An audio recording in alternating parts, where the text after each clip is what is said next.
le Seigneur m'a mis à cœur que nous puissions parler de l'intimité avec lui.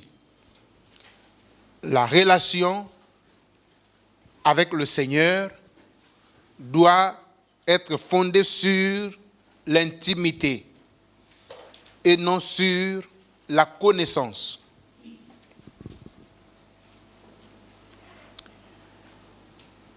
La base de la vie chrétienne, c'est une relation intime avec le Seigneur et non un bagage intellectuel bien garni par une connaissance de tout, même de rien concernant le Seigneur. Donc, si nous pouvons intituler ces sermons, la relation intime avec Dieu, base de la vie chrétienne. Je pense que ça dit déjà tout. L'intitulé en soi, c'est la conclusion même. Amen. Mais il faudrait que nous puissions parcourir les Écritures.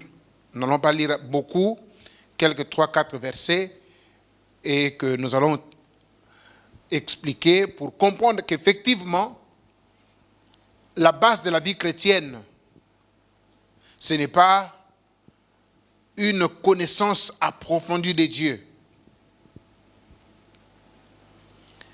Avant même de pouvoir aller plus loin, est-ce que quand nous disons ceci, est-ce que nous rejetons la connaissance? Non, loin de là. Est-ce qu'il ne faut pas que le chrétien cherche à connaître Dieu? Non. Mais vous verrez que dans cette intimité avec le Seigneur, c'est là où nous connaissons le Seigneur. Amen. La relation avec le Seigneur, c'est une vie. Un enfant qui naît et qui grandit dans une famille, cet enfant n'a pas besoin qu'on lui dise « celui-ci, c'est ton père, celle-là, c'est ta mère, celui-là, c'est ton grand frère, celle-là, c'est ta sœur. » Je ne sais pas si on vous a déjà fait cette présentation alors que vous êtes né dans une famille. La vie de tous les jours crée une intimité et dans cette intimité, on connaît tout le monde sans une présentation. Quand on te présente, on dit « voici ton père », c'est qu'il n'a jamais eu d'intimité ou vous ne vous êtes jamais connu.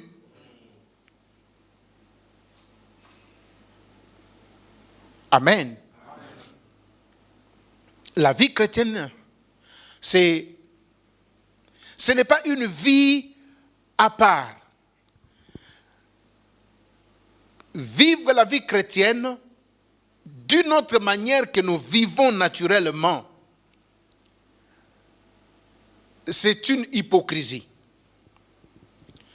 Ou encore, c'est une religion. Parce que dans la religion, il n'y a pas une vie. La religion, ce sont des actes qu'on pose. Mais la vie, passez-moi cette tautologie, la vie, on doit la vivre. La vie, on la vit. Amen. Même dans l'inconscience, quand on vit, on vit. Quand on dort, on est hors de sens. Mais nous ne cessons pas de vivre. Même le sommeil fait partie de la vie. Même l'inconscience, là, fait partie de la vie.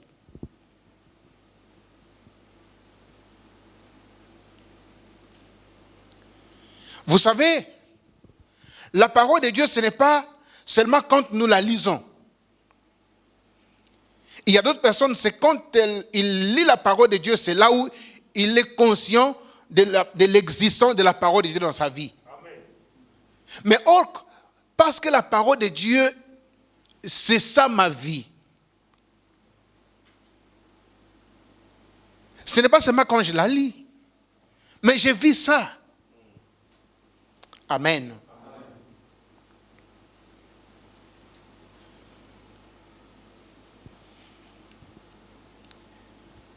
même dans l'ignorance, il y a certaines choses qu'on ne peut pas faire dans la vie, même quand on n'a pas encore été éclairé sur certains points.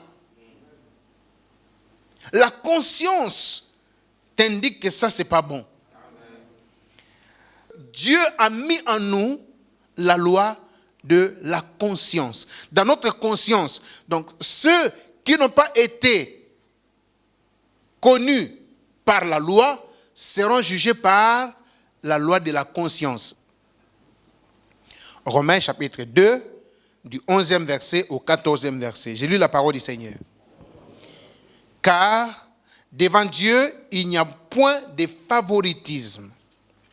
Tous ceux qui ont péché sans la loi périront aussi sans la loi. Et tous ceux qui ont péché avec la loi seront jugés par la loi. Ce ne sont pas, en effet, ceux qui écoutent la loi qui sont justes devant Dieu, mais ce sont ceux qui mettent en pratique qui seront justifiés. Quand le païen qui n'ont point la loi font naturellement ce que prescrit la loi, ils sont eux qui n'ont point la loi, une loi pour eux-mêmes.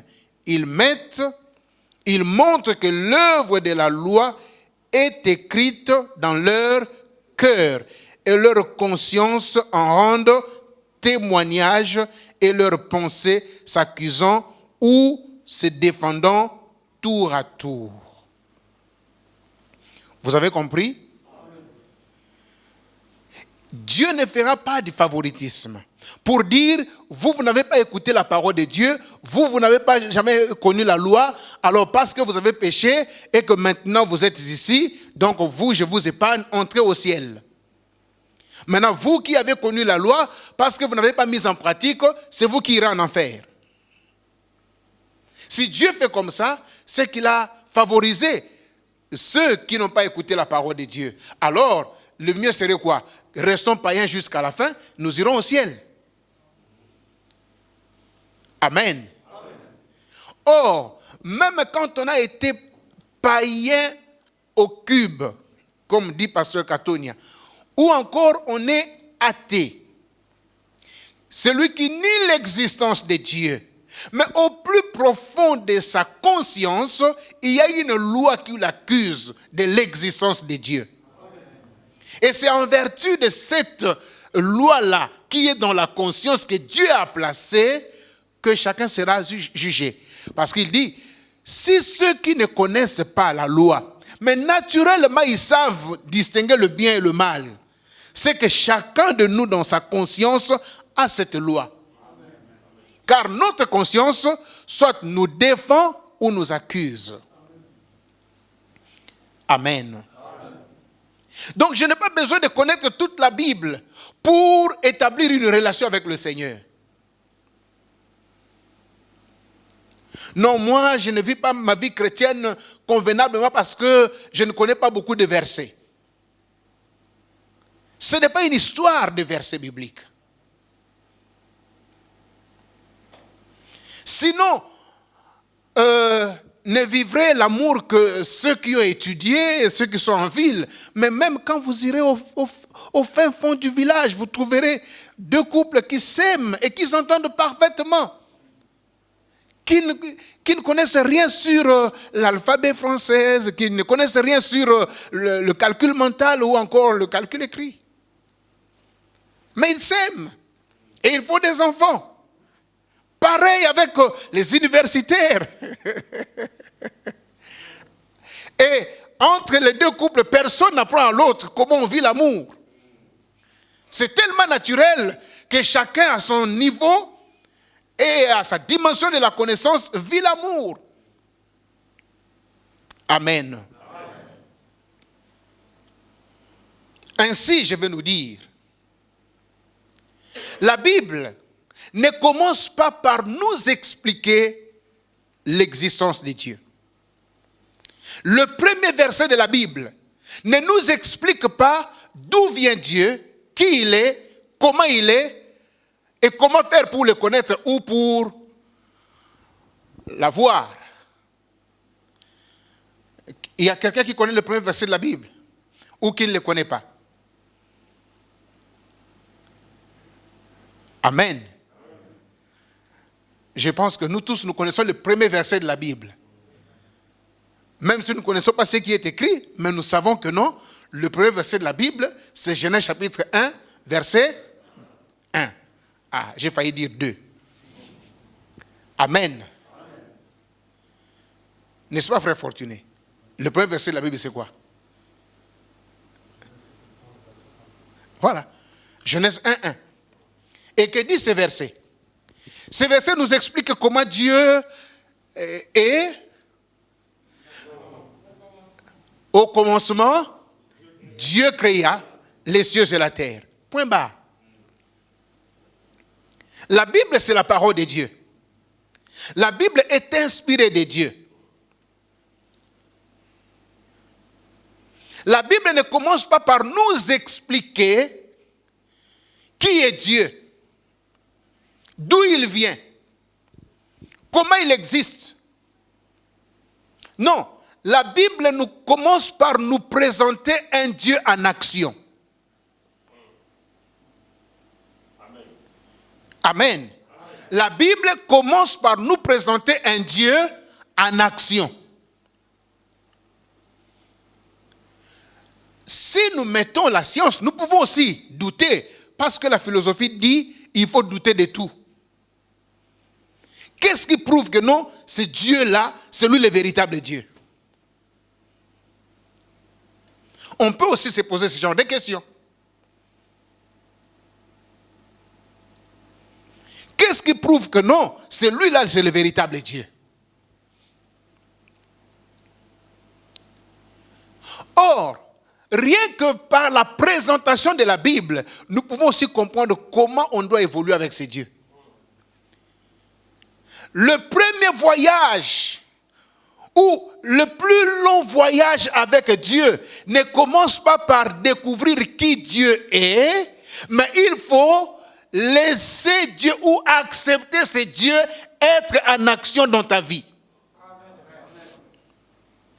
Celui qui veut aller loin avec Dieu ne doit pas d'abord chercher à connaître qui Dieu est. Mais laisse ce Dieu que tu ne comprends pas, que tu ne connais pas, laisse-le commencer son action dans ta vie. C'est ça même le sens de ce verset. Genèse chapitre 1, verset 1. Il faut noter ça aussi.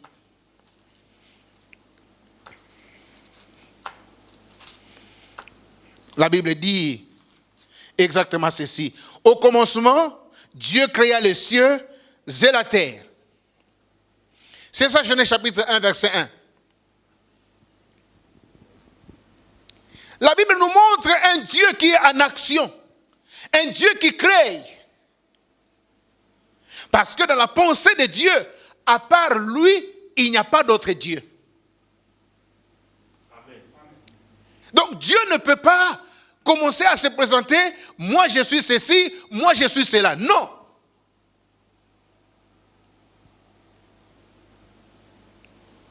Dieu n'a pas à nous convaincre pour que nous puissions l'accepter. C'est une fausse démarche pour ceux qui pensent que non, moi, avant que je donne ma vie à Dieu, avant que je croie que Dieu existe, si Dieu me fait ceci, si Dieu là réellement il existe, qu'il me fasse ça, moi je vais croire que notre Dieu existe. Dans sa souveraineté, il peut faire cela, mais ce n'est pas le principe. Le principe accepte que Dieu existe sans comprendre comment il existe. Et laisse-le dans ta vie faire ce qu'il peut et là, tu comprendras qui il est. Retenez. Vouloir connaître Dieu hors de sa création, c'est l'éliminer même de la création. Dieu a prévu que si tu veux le connaître, connais-le dans la nature, connais-le dans le champ d'action. C'est pourquoi dans Romains, on nous dit que non, ces gens sont inexcusables, car ayant connu Dieu, Car tout ce qu'on peut connaître de Dieu saute à l'œil nu quand on les considère dans ses ouvrages. Amen. Tout ce qu'on peut connaître de Dieu, lisons Romains.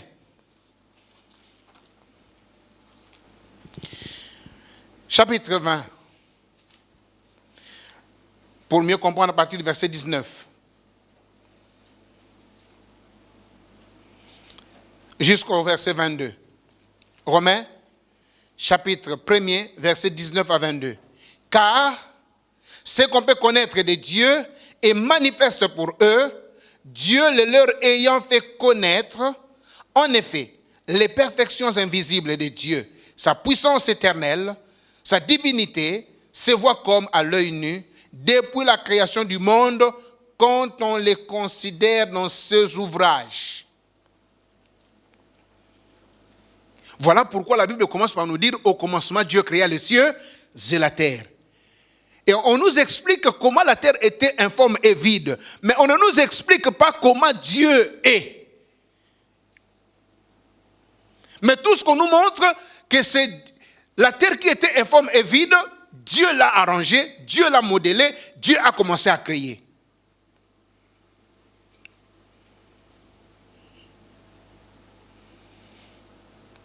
Mais on ne nous demande pas de croire à la création, mais de croire à celui qui a créé. Mais la démarche facile, c'est quoi? C'est de nous expliquer ce créateur, au lieu de nous expliquer la création. Mais Dieu a voulu que ce soit dans la création qu'on puisse le connaître, qu'on puisse marcher avec lui. Ce qui fait que les athées sont athées, c'est parce qu'ils ont voulu connaître Dieu hors de la nature, hors de la création.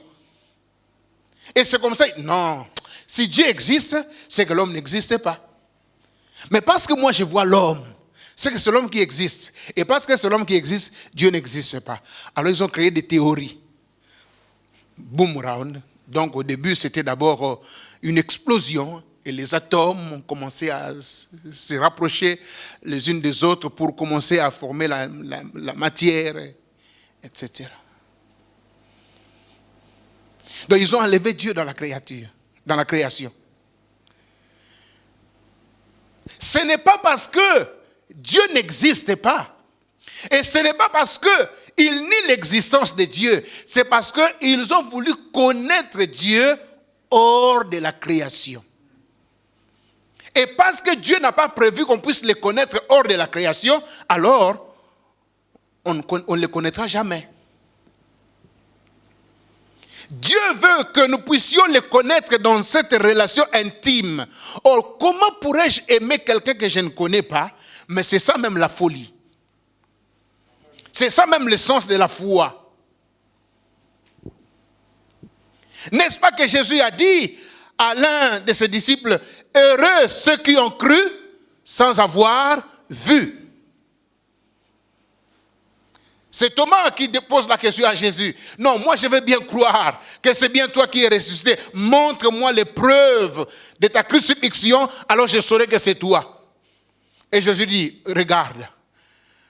Et quand il veut l'appeler Seigneur mon Dieu, il dit, parce que tu as vu, que tu m'appelles mon Seigneur mon Dieu, heureux, celui qui a cru sans avoir vu. Heureux, celui qui laisse la place à Dieu sans avoir cherché à connaître qui est ce Dieu. Si tu laisses Dieu la place dans ton cœur, à commencer à travailler, c'est dans ce qu'il va commencer à faire dans ta vie que tu vas comprendre maintenant qui est Dieu. Réellement, tu existes. Vous savez, même quand on marche avec Dieu, mais il nous arrive des situations où, quand ça nous arrive, c'est là où nous voyons la grandeur de Dieu. C'est comme si, depuis tout ce temps-là, on ne connaissait pas encore la grandeur de Dieu. Frère, il y a des chants que nous chantons ici. Biloko nyonso ya double, double, bilo. Que Dieu bénit, double, double, double. Tu chantes ça. Mais le jour où tu laisseras Dieu vivre en toi et produire effectivement ce il est capable de faire, c'est ce jour-là, tu chanteras le même chant, mais pas avec la même dimension. Il nous arrive quand nous passons dans des déserts, dans des situations bizarres, nous doutions même de l'existence de Dieu. Et nous voulons maintenant comprendre, est-ce que Dieu réellement tu existes? Ta souffrance n'éliminera pas l'existence de Dieu.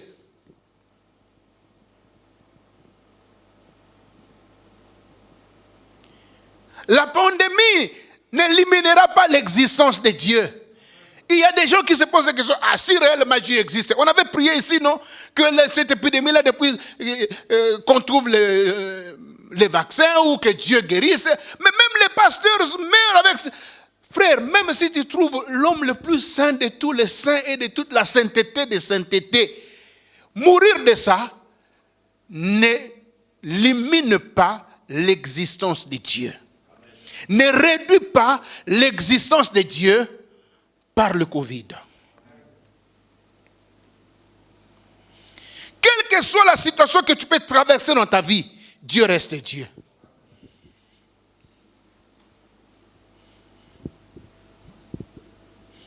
Pendant qu'il va bientôt faire nuit ici, ailleurs il fera jour. Mais alors que tu aimerais bien que la journée puisse continuer parce que tu as encore des choses à faire. Mais la nuit tombe. Et pendant que toi tu dis ici, si Dieu existait, il allait encore prolonger. Mais sous d'autres cieux, on bénit Dieu. Merci pour ce beau soleil. Cette anecdote, ce grand missionnaire qui quitte les États-Unis, c'était un Kenyan qui vivait paisiblement aux États-Unis avec sa femme et ses 3 filles. Il a fini de faire la mission, il a étudié la théologie.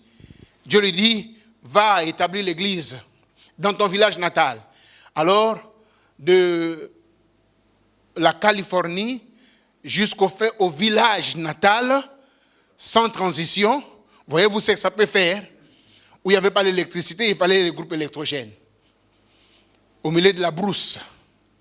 Et cet homme arrive pour ainsi obéir à la voix de Dieu.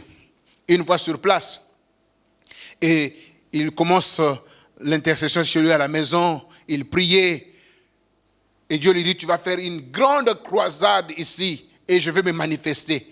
Et tout le village sera sauvé.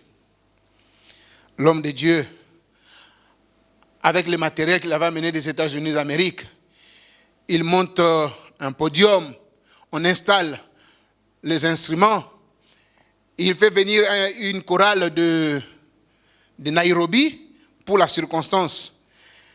Et connaissant bien les degrés de la sorcellerie de son village, il dit à sa femme, je préfère que vous restiez ici à la maison, intercéder avec mes enfants, moi je vais aller prêcher. Parce que les sorciers du village, ils ont promis aussi de faire des choses. Donc, vous resterez comment? Dans la prière, moi je serai au front. Et voilà comment l'homme de Dieu arrive. Le soleil était au zénith. La louange a commencé. À peine une centaine de gens étaient là. Un grand village de plus de 3000 personnes. Mais à peine 100 personnes. Bon, il s'est dit, c'est pas grave. Même quand je vais commencer à prêcher là, je connais les décibels ici, tout le monde va écouter. À 5 minutes de prendre le micro, c'est le ciel qui s'assombrit.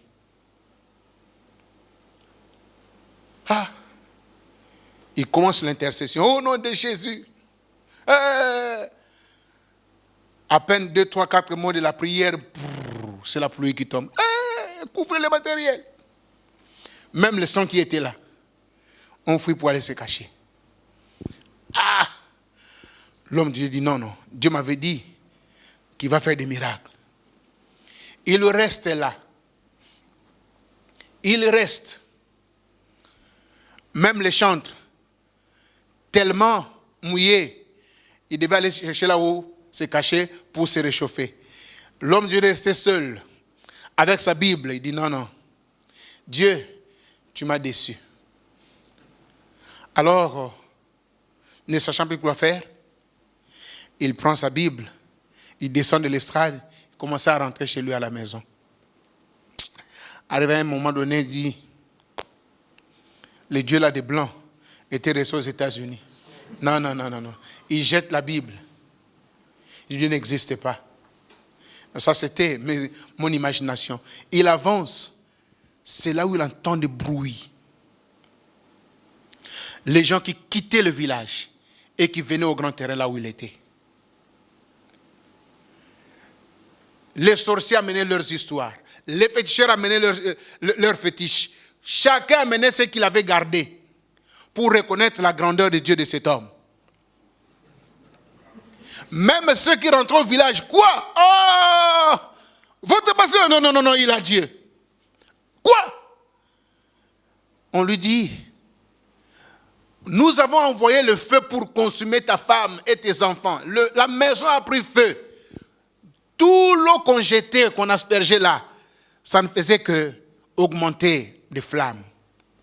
Et du coup, sans savoir d'où est venue cette pluie, sans cette pluie, ta femme et tes enfants seraient calcinés. Nous apportons nos fétiches, nous abandonnons la sorcellerie pour croire à ton Dieu. Quand il apprend ça, au lieu de commencer à dire « Alléluia, Jésus est vivant », il s'est d'abord mis à genoux « Seigneur, pardonne-moi ». Et voilà comment la chorale sous la pluie chantait des louanges et retournait au terrain. Et l'homme de Dieu monte pour commencer à prêcher. Jésus est Seigneur, Jésus est vivant. Amen. Ne cherche pas à comprendre les choses avec Dieu. Crois seulement. Nous avions un homme de Dieu qui disait Amini tu usiogope. C'est en swahili pour dire crois seulement, n'aie pas peur. C'était ça la phrase phare de Jésus. Crois seulement. Quelle que soit la grandeur de ton problème, ne cherche pas à comprendre, est-ce que Dieu est capable de ça? Non, crois seulement. Et laisse Dieu vivre en toi, il va te démontrer qui il est. Mais ne cherche pas à comprendre qui il est avant de te donner à lui. Laisse-le t'expliquer qui il est une fois déjà en toi.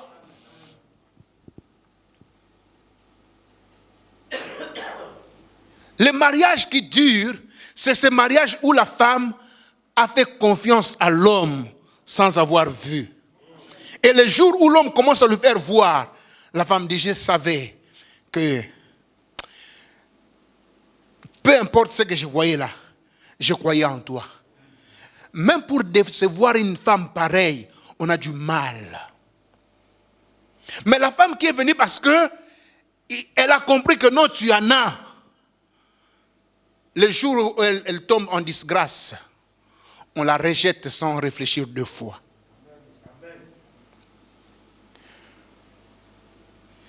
Quand tu penses d'où tu es parti avec ta femme, du néant, elle t'a supporté, elle croyait en toi, et maintenant que Dieu nous a bénis, même quand il y a des fautes, on pardonne. C'est comme ça que le Seigneur veut que nous puissions être avec lui. Notre relation avec le Seigneur ne doit pas se baser sur la compréhension des versets. Moi, c'est quand j'avais compris tel verset que j'avais donné ma vie à Jésus. Non, non, tu n'iras pas loin. Amen. Voilà pourquoi il n'existe pas un séminaire de connaissance du Seigneur pour croire en lui. Crois seulement et tu verras la gloire. Et c'est dans la croyance que Dieu se laisse montrer. Abraham, le temps me manquerait de vous dire l'histoire d'Abraham. L'histoire d'Abraham avec Dieu n'a pas commencé par l'explication de Dieu. Abraham vivait dans un monde polythéiste. Mais un jour, Dieu lui dit, lève-toi, va-t'en de la maison de ton père, de ta patrie, vers où je te montrerai. Quel risque! Abraham n'a pas posé la question que non, Dieu, qui es-tu? Voilà pourquoi la foi chrétienne on ne nous appelle pas les fils de Moïse, mais on nous appelle les fils de qui? D'Abraham, parce que Moïse, lui, il a d'abord cherché qui Dieu est.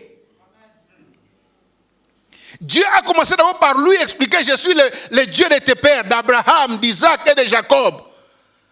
Pour que Abraham, plutôt Moïse, croit que Dieu existe.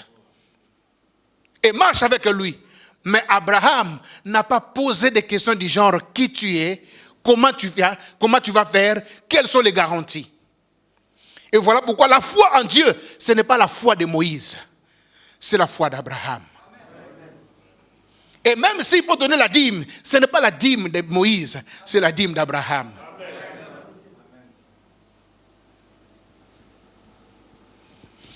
Est-ce qu'on peut lire Luc chapitre 18, 15 à 17?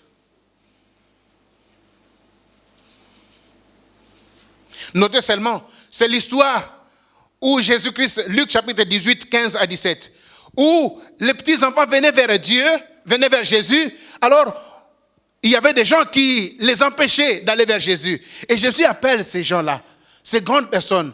Pourquoi vous les empêchez? Laissez-les venir vers moi. Car le royaume des cieux est semblable à ceux qui se comportent comme les petits-enfants. Les enfants ne posent pas des questions du genre comment, pourquoi. Donc il faut confiance. Une confiance aveugle, une confiance totale. Bien-aimé, si tu veux marcher victorieusement avec Dieu, ne cherche pas à comprendre d'abord avant de te jeter entre ses mains, mais jette-toi entre ses mains en croyant qu'il est capable.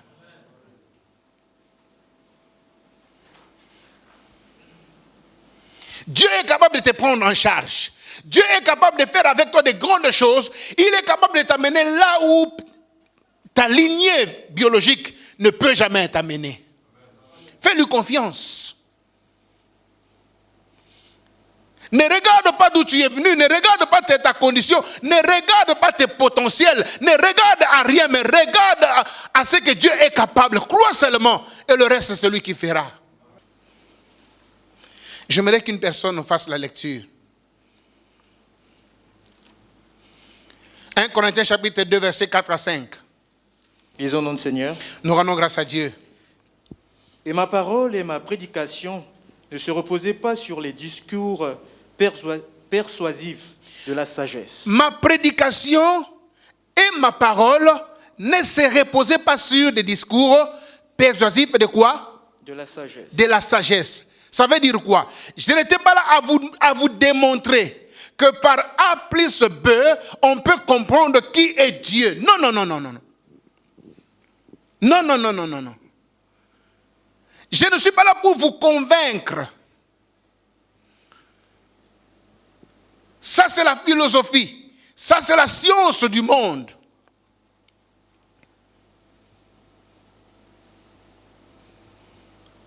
Je vois beaucoup de gens être intéressés par ce que nous avions écrit.